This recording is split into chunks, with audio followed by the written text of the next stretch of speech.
Hi friends, tasty ഡിഷിലേക്ക് എല്ലാവർക്കും സ്വാഗതം. ഞാൻ ഇന്നിവിടെ ഉണ്ടാക്കാൻ പോകുന്നത് ഒരു റാഗിയുടെ ഇഡ്ഡലിയാണ് ഉണ്ടാക്കുന്നത്. ഞാൻ റാഗിയുടെ ദോശ ഇട്ട ഒരു വീഡിയോ ഉണ്ട് ഇതിൻ്റെ മുന്നേ.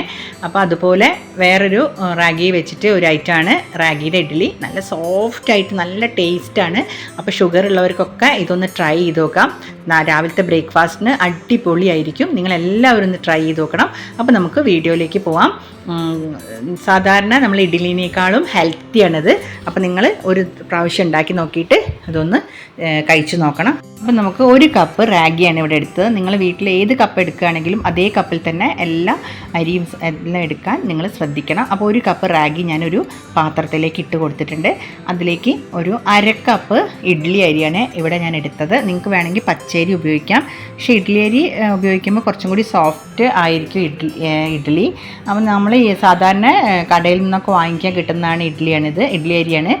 കുറച്ചും കൂടി ഒരു പച്ചരിനേക്കാളും കുറച്ച് ഉരുണ്ട ഒരു അരിയായിരിക്കും ഇഡ്ഡലി അരി. അത് കടയിൽ നിന്ന് ചോദിച്ചാൽ അവർക്ക് അറിയാം. അപ്പോൾ ഞാനൊരു 1/2 കപ്പ് ഇഡ്ഡലി അരി ഉപയോഗിച്ചിട്ടുണ്ട് ഇവിടെ. നിങ്ങൾക്ക് വേണ്ടെങ്കിൽ ഇനി വീട്ടിൽ ഇഡ്ഡലി അരി ഇല്ലെങ്കിൽ പച്ചരി എടുത്താലും മതി, കുഴപ്പമൊന്നുമില്ല. പിന്നെ അതേ കപ്പിൽ തന്നെ ഞാൻ ഒരു 1/2 കപ്പ് ഉഴുന്നും കൂടി എടുത്തിട്ടുണ്ട്.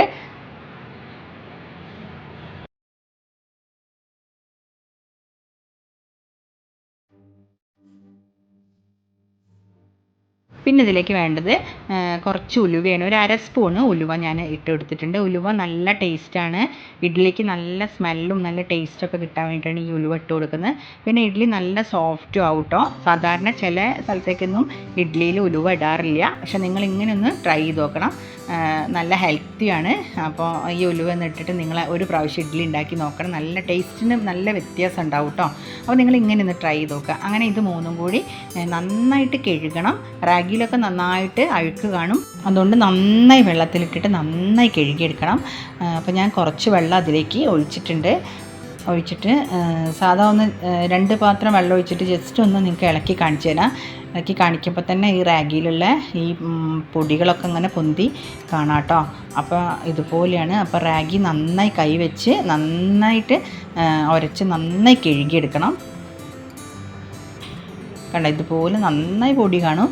അപ്പോൾ നന്നായിട്ട് കഴുകിയൊക്കെ ഞാൻ എടുക്കാൻ പോവാണ്. ഇപ്പം ഞാൻ എല്ലാ റാഗി ഇതൊക്കെ കഴുകി ഞാൻ എടുത്തിട്ടുണ്ട്, ക്ലീൻ എടുത്തിട്ടുണ്ട്.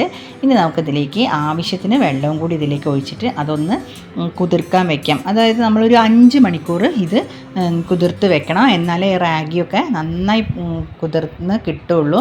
അപ്പോൾ ഒരു 5 മണിക്കൂർ ഞാനിത് കുതിർക്കാൻ വെക്കുകയാണ്. എന്നാലേ നമുക്കിത് നന്നായിട്ട് ഇഡ്ഡലി നല്ല സോഫ്റ്റ് ആവുള്ളൂ. അപ്പം മിനിമം 5 മണിക്കൂറെങ്കിലും നിങ്ങൾ ഇതൊന്ന് ശ്രദ്ധിക്കണം. അപ്പോൾ 5 മണിക്കൂർ കഴിഞ്ഞിട്ടുണ്ട്. എല്ലാം നന്നായിട്ടൊന്ന് കുതിർന്നിട്ടുണ്ട്. അരിയും ഉഴുന്നും റാഗിയൊക്കെ നന്നായിട്ട് കുതിർന്നിട്ടുണ്ട്. ഇനി നമുക്കതൊന്ന് അരച്ചെടുക്കണം. അപ്പോൾ ഞാൻ മിക്സിയുടെ ജാറിലേക്ക് എടുത്തിട്ടുണ്ട്. അപ്പോൾ ഇത് 2 ട്രിപ്പായിട്ടാണ് ഞാനിവിടെ അരച്ചെടുക്കുന്നത്. നിങ്ങൾക്ക് ഇതിൻ്റെ ക്വാണ്ടിറ്റി കൂടുതലാണെങ്കിൽ ഒരു കുറേശ്ശെ ഇട്ടിട്ട് ഒരു 3-4 ട്രിപ്പായിട്ട് നിങ്ങൾ അരച്ചെടുക്കണം. ഒരുപാട് ഇട്ട് കഴിഞ്ഞാൽ പെട്ടെന്ന് മിക്സി ചൂടാവാൻ പാടില്ല. അതുകൊണ്ട് ഞാൻ ഇതിലേക്ക് കുറച്ച് ഐസ് ക്യൂബ്സ് ഇട്ട് കൊടുക്കുന്നുണ്ട്. അപ്പോൾ നമ്മളിത് അടിക്കുമ്പം അത്ര പെട്ടെന്ന് ചൂട് വരില്ല. അപ്പോൾ കുറച്ച് ഐസ് ക്യൂബ്സും കുറച്ച് വെള്ളവും കൂടി ഇട്ടിട്ട് നന്നായിട്ട് 2 ട്രിപ്പായിട്ട് ഈ മാവ് ഇതിലേക്ക് അടിച്ചിട്ട് ഒഴിച്ചിട്ടുണ്ട്. ഇനി നമുക്ക് കുറച്ച് മിക്സിയിലേക്ക് കുറച്ചുകൂടി വെള്ളം ഒഴിച്ചിട്ട് നമുക്കൊന്ന് നന്നായിട്ട് മിക്സ് ചെയ്തിട്ട് അതും കൂടി ഇതിലേക്ക് ഞാൻ ഒഴിക്കുന്നുണ്ട്. ഒരുപാട് ലൂസായിട്ട് ദോശമാവ് പോലെ കിട്ടരുത്. അടിച്ചെടുത്ത മാവ് നമ്മളൊരു വലിയ പാത്രത്തിലേക്ക് മാക്സിമം ഒഴിക്കാൻ നോക്കുക. കാരണം ഇത് ഉഴുന്നായതുകൊണ്ട് പൊന്തി വരാൻ ചാൻസ് ഉണ്ട്. അപ്പോൾ അതിനാവശ്യമുള്ള ഉപ്പും കൂടി ഇട്ടിട്ട് നന്നായിട്ടൊന്ന് കൈ വെച്ച് ഇതുപോലെ മിക്സ് ചെയ്ത് വെക്കണം. 5 മിനിറ്റോളം മിക്സ് ചെയ്തിട്ട് നമ്മൾ വെക്കണം. എന്നിട്ട് ഒരു 7-8 മണിക്കൂർ റെസ്റ്റ് ചെയ്യാൻ വെക്കണം. എന്നാലേ നന്നായിട്ട് പൊങ്ങി വരുള്ളൂ. അപ്പോൾ രാത്രി നമ്മൾ അരച്ച് വെച്ചാൽ രാവിലെ ആകുമ്പോഴേക്ക് ഇഡ്ഡലി ചൂടാം. അപ്പം ഞാൻ അടച്ചു വെച്ചിട്ടുണ്ട്. അപ്പോൾ എൻ്റെ മാവൊക്കെ നന്നായിട്ട് പൊങ്ങി വന്നിട്ടുണ്ട്. ഞാനിതൊന്ന് പ്ലേറ്റ് എടുത്ത് മാറ്റി കാണിച്ചു തരാം. ഇതുപോലെ നന്നായിട്ട് ഇഡ്ഡലിക്ക് ഉള്ള മാവ് നന്നായിട്ട് പൊങ്ങി വരും. ഇതുപോലെ കൈ വെച്ച് നന്നായി മിക്സ് ചെയ്താൽ നന്നായി പൊങ്ങി വരും. ഇതുപോലെ കണ്ടോ, ഇതുപോലെ പൊങ്ങി വന്നിട്ടുണ്ട്. ഇതുപോലെ ആവണം നമുക്ക് ഇഡ്ഡലി സോഫ്റ്റായി കിട്ടാൻ. നിങ്ങൾ മാവ് അരയ്ക്കുമ്പോൾ ഒരു കാര്യം ശ്രദ്ധിച്ചാൽ മതി, ചൂടാവരുത് മാവ്, അത് മാത്രം ശ്രദ്ധിച്ചാൽ മതി. എന്നിട്ട് നന്നായിട്ട് ആ മാവൊന്ന് നന്നായിട്ട് മിക്സ് ചെയ്തിട്ട് നമുക്ക് ഇഡ്ഡലി തട്ടിലേക്ക് കുറച്ച് ഓയിലോ എന്തെങ്കിലും സ്പ്രെഡ് ചെയ്തിട്ട് തട്ടിലേക്ക് ഒഴിച്ച് കൊടുത്തിട്ട് ഒന്നത് ആവിക്ക് വെച്ചിട്ട് ഒരു 10 മിനിറ്റ് 5 10 മിനിറ്റ് ഒന്ന് ആവി കയറ്റിയെടുക്കാം. അപ്പോഴേക്കും നമ്മളെ സോഫ്റ്റായിട്ട് ഇഡ്ഡലി ഇതാ റെഡി ആയിട്ടുണ്ട്. എന്നിട്ട് സൈഡ് വെച്ചിട്ട് നമ്മളൊന്ന് സ്പൂൺ വെച്ചിട്ട് ഇങ്ങനെ ഇളക്കി കൊടുത്താൽ പെട്ടെന്ന് അതൊന്ന് ഇളകി വരും. കണ്ടോ, ഇതുപോലത്തെ ഇഡ്ഡലി നല്ല സോഫ്റ്റാണ് ഈ ഇഡ്ഡലി. നിങ്ങളെല്ലാവരും ഒന്ന് ട്രൈ ചെയ്ത് നോക്കണം. നല്ല ടേസ്റ്റുമാണ്, ഹെൽത്തിയാണ് കേട്ടോ ഈ ഇഡ്ഡലി. നിങ്ങളെല്ലാവരും ഒന്ന് വീട്ടിൽ ഇതുപോലെ ചെയ്ത് നോക്കണം. കണ്ടോ, ജസ്റ്റ് ഒന്ന് സ്പൂൺ വെച്ച് ഒന്ന് തട്ടി കൊടുത്താൽ ഇത് എല്ലാം കിട്ടും. അപ്പോൾ ഞാനിവിടെ ചായയും ഇഡ്ഡലിയും ഒരു സാമ്പാറാണ് കേട്ടോ ഉണ്ടാക്കിയത്. എളുപ്പത്തിൽ ഒരു 5 മിനിറ്റിനുള്ളിൽ സാമ്പാർ ഉണ്ടാക്കാം. അതിൻ്റെ വീഡിയോ ഞാൻ ഇതിൻ്റെ മുന്നേ ഇട്ട് കൊടുത്തിട്ടുണ്ട്. അപ്പോൾ അതെല്ലാവരും നോക്കിയിട്ട് സാമ്പാറും കൂടി ഉണ്ടാക്കുക. 5 മിനിറ്റിനുള്ളിൽ സാമ്പാറും അടിപൊളി ഇഡ്ഡലിയാണ് ഇന്ന് ഞങ്ങൾക്കിവിടെ ചായക്ക്. അപ്പോൾ നിങ്ങളെല്ലാവരും ഇതുപോലെ ഒന്ന് ട്രൈ ചെയ്ത് നോക്കണം.